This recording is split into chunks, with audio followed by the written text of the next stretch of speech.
ఆదికాండము 34వ అధ్యాయము.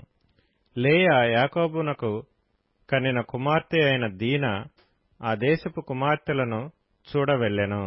ఆ దేశము నేలిన హివ్వీయుడైన హమోరు కుమారుడగు షెకెము ఆమెను చూచి ఆమెను పట్టుకొని ఆమెతో శయనించి ఆమెను అవమానపరచెను.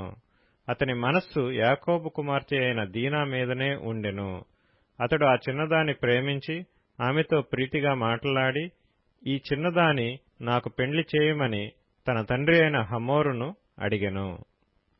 తన కుమార్తెను అతడు చెరిపినని యాకోబు విని, తన కుమారులు పశువులతో పొలములో నుండినందున వారు వచ్చు వరకు ఊరకుండెను.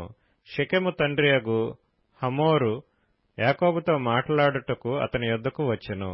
యాకోబు కుమారులు ఆ సంగతి విని పొలములో నుండి వచ్చిరి. అతడు యాకోబు కుమార్తెతో శయనించి ఇశ్రాయేలు జనములో అవమానకరమైన కార్యము చేసెను. అది చేయరాని పని గనుక ఆ మనుష్యులు సంతాపము పొందిరి. వారికి మిగుల కోపము వచ్చెను. అప్పుడు హమోరు వారితో, షెకెము అను నా కుమారుని మనస్సు మీ కుమార్తె మీదనే ఉన్నది. దయచేసి ఆమెను అతనికిచ్చి పెండ్లి చేయడి.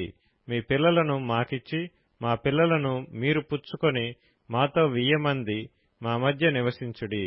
ఈ దేశము మీ ఎదుట ఉన్నది. ఇందులో మీరు నివసించి వ్యాపారము చేసి ఆస్తి సంపాదించుకొనుడని చెప్పెను.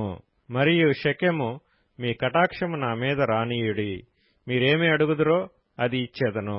ఓలియు కట్నమును ఎంతైనను అడుగుడి, మీరు అడిగినంత ఇచ్చేదను. మీరు ఆ చిన్నదాని నాకు ఇయ్యుడని ఆమె తండ్రితోనూ ఆమె సహోదరులతోనూ చెప్పెను. అయితే తమ సహోదరి అయిన దీనాను అతడు చెరిపినందున యాకోబు కుమారులు షెకెముతోనూ అతని తండ్రి అయిన హమోరుతోనూ కపటముగా ఉత్తరమిచ్చి అన్నినదేమనగా, మేము ఈ కార్యము చేయలేము. సున్నతి చేయించుకొనని వానికి మా సహోదరిని ఇయ్యలేము. అది మాకు అవమానమగును. మీలో ప్రతి పురుషుడు సున్నతి పొంది మావలే నుండిన ఎడల సరి. ఆ పక్షమందు మీ మాటకు ఒప్పుకొని మా పిల్లలను మీకిచ్చి మీ పిల్లలను మేము పుచ్చుకొని మీ మధ్య నివసించెదము. అప్పుడు మనము ఏకజనమగుదుము. మీరు మా మాట విని సున్నతి పొందని ఎడల మా పిల్లను తీసుకొని పోవుదుమని చెప్పగా, వారి మాటలు హమోరుకును హమోరు కుమారుడైన షెకెముకును ఇష్టముగా నుండెను.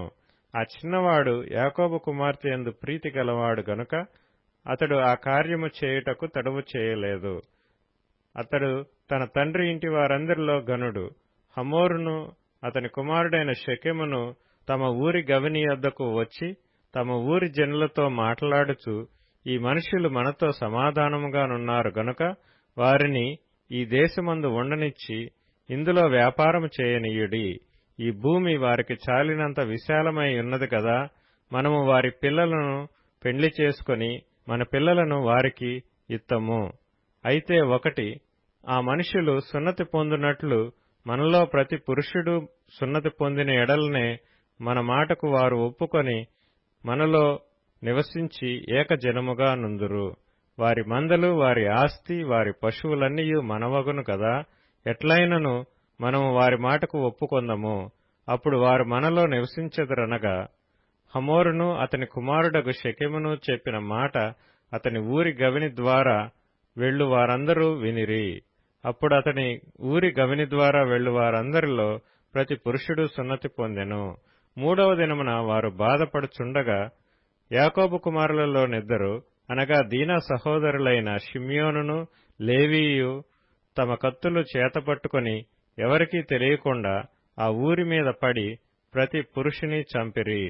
వారు హమోరును అతని కుమారుడైన షెకెమును కత్తివాత చంపి షెకెము ఇంట నుండి దీనాను తీసుకొని వెళ్లిపోయిరి.